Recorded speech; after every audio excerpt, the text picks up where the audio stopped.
सभी साथियों को मेरा नमस्कार। स्वागत है आप सबका आज 20 सितंबर के इंडियन एक्सप्रेस एनालिसिस में।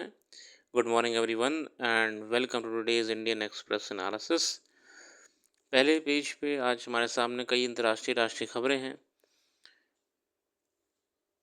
और इसी बीच एफएटीएफ ने इंडिया को मनी लॉन्ड्रिंग के लिए जो पिछले महीने सराहना करी थी, अब थोड़ा सा उसमें एक अमेंडमेंट कर दिया है कि effective anti money laundering system, low prosecution. The FATF on Thursday placed India in the regular follow-up category for its compliance with the anti-money laundering and counter-terror financing recommendations. दिक्कत ये आ रही है कि भारत धड़ाधड़ लोग को मनी लॉन्ड्रिंग में arrest तो कर रहा है, लेकिन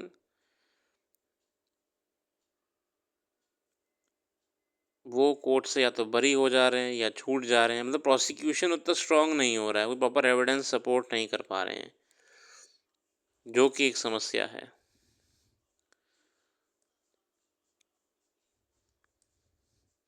तो भारत को रेगुलर फॉलोअप लिस्ट में रख दिया है इन्होंने, एफएटीएफ ने। Financial action task force globally money laundering, terrorism, terror financing पे ध्यान देती है। आगे बढ़ते हुए अन्य आर्टिकल्स की ओर।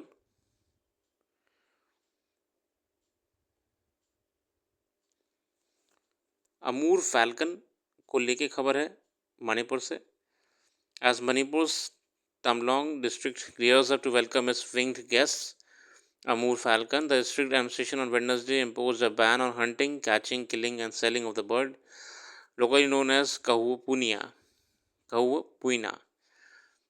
इसकी हंटिंग वगैरह को प्रशासन ने बैन कर दिया है, क्योंकि अमूर फैल्कन आपके बहुत ही यूनिक प्रजाति है। Poaching and destruction of wild life in any way for food और possession otherwise is a punishable offense in the Wildlife Protection Act 1972.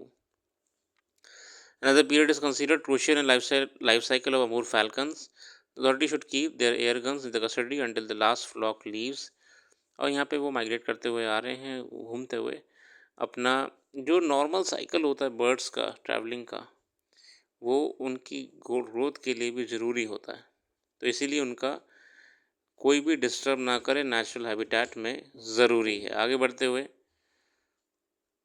The fades pivot, ये असल में जो यूएस में अभी फेडरल रिजर्व ने अपने रेट्स 4 साल बाद चेंज करे हैं, उसको लेके आर्टिकल है। In September meeting the US Federal Reserve has began the ease policy cut interest rates by 50 basis points. The federal funds rate is now the range of 4.75% to 5%. The Fed's policy pivot follows other central banks who have in recent months started lowering rates. The ECB has now cut interest rates twice when the Bank of England cut rates in August. ये देखिए triple effect होता है ना, सारे banks एक ही साथ काम करते हैं ताकि मार्केट स्टेबल रहे। This, however, marks only the beginning of the rate cut cycle. The Fed's dot plot policy indicates further easing of 50 basis points by the end of this year. The quantum of the cut indicates the Fed is comfortable with the trajectory of the prices. The committee said that it had greater confidence that inflation was moving towards its target. CPI inflation has fallen to 2.5% in August as per the projections by the Fed officials. As measured by the personal consumption expenditures index, inflation is expected to fall to 2.3% in 24. मतलब 2024 तक inflation आपका 2% नीचे जाएगा और बच्चे चाहते हैं कि कम से कम 2.1% तक इन्फ्लेशन आपका नीचे पहुंच जाएगा। The unemployment rate, which stood at 3.7%, has moved up through its remains low.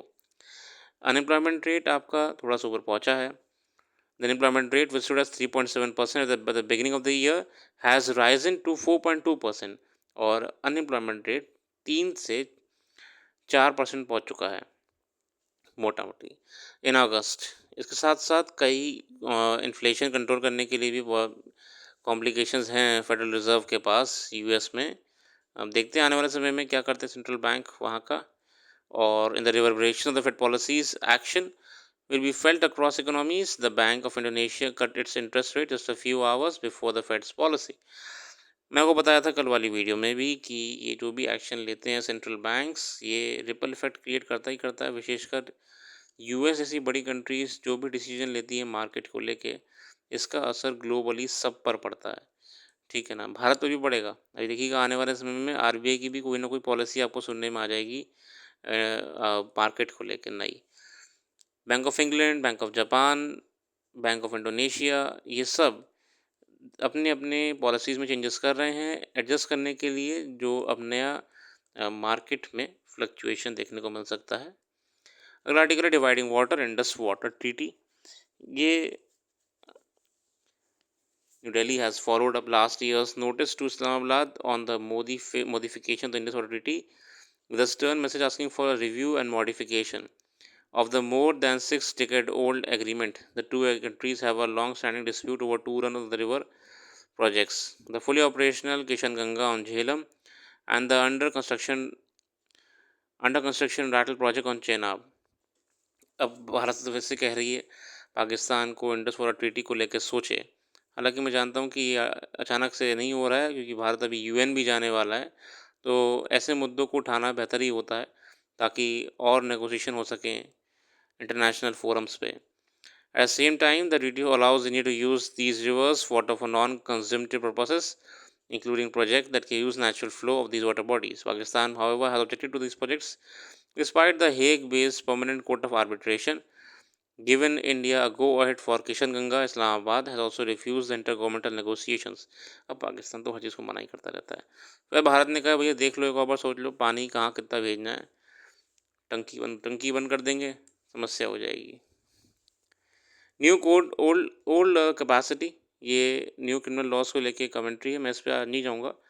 अब ये आपके लिए महत्वपूर्ण नहीं है एग्जामिनेशन पॉइंट ऑफ व्यू से, हमें लिमिटेड रहना है। पॉइंट ये है कि कौन से आर्टिकल नहीं पढ़ने, ये जाना ज़रूरी है, जो मैं हर बार कहता हूँ। सब चीज़ पढ़ने बैठ जाएंगे तो कभी ख़त्म ही नहीं होगी पढ़ाई। ठीक है, आगे देखते हैं। Gender age divide in US politics, young women far more liberal. American women, अब ये अमेरिकन इलेक्शंस को लेके एक स्टैटिस्टिक्स है ना, बस एक अध्ययन के लिए ज़रूरी की होता है आपको ऐसे टॉपिक ना, ऐसे डेटा जो होता है ये आप मेंशन कर सकते हो। अगर मान लो कभी भी कुछ याद नहीं आ रहा तो कभी कभी ये आ जाता है, ऐसे टॉपिक अगर मेंशन कर दोगे तो कहीं ना कहीं जेंडर इक्वालिटी वगैरह टॉपिक में या सोशो इकोनॉमिक अपलिफ्टमेंट वाले टॉपिक में तो आपको ये फ़ायदा रहेगा।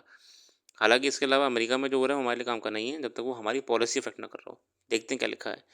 American women between the ages of 18 and 29 years are taking more liberal political positions on issues like climate change and abortion rights compared to men in the same age group.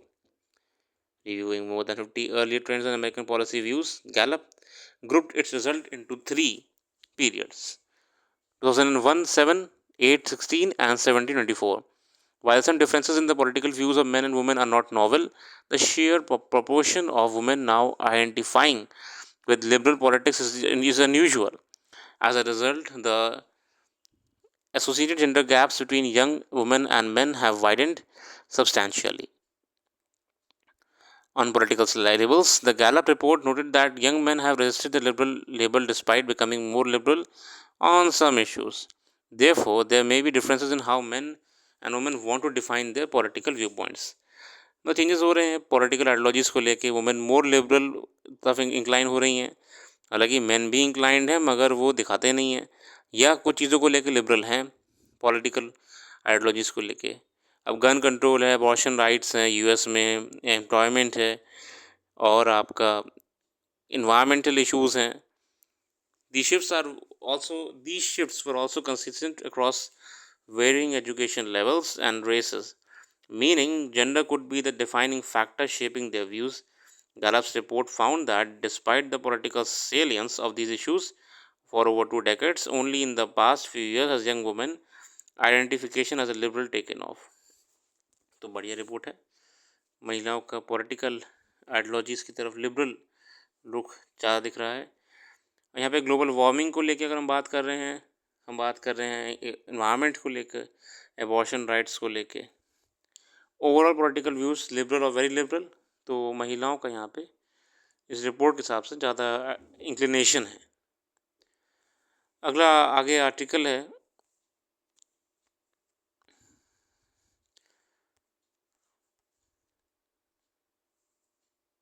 ये pygmy hippo है, ये वाला।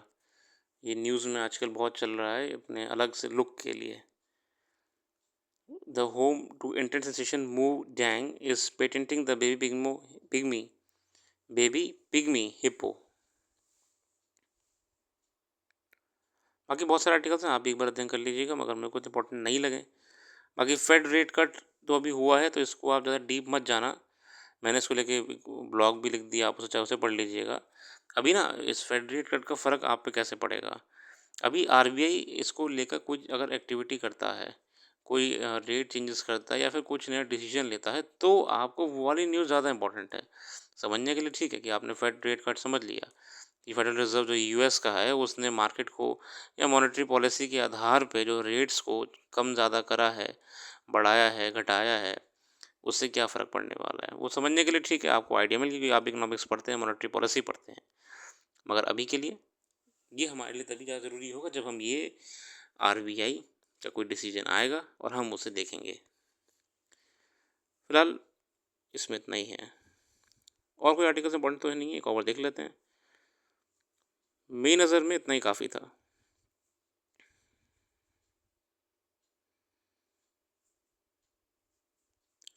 आज के लिए रखते हैं, अपना कीमती समय देने के लिए बहुत बहुत धन्यवाद। कल फिर आएंगे एक और क्विक एनालिसिस से, ताकि आपको एक ओवरव्यू मिल जाए कि आज एक बार में क्या आया है तो क्या हमारे लिए महत्वपूर्ण है। Thanks for giving your precious time and a very nice day.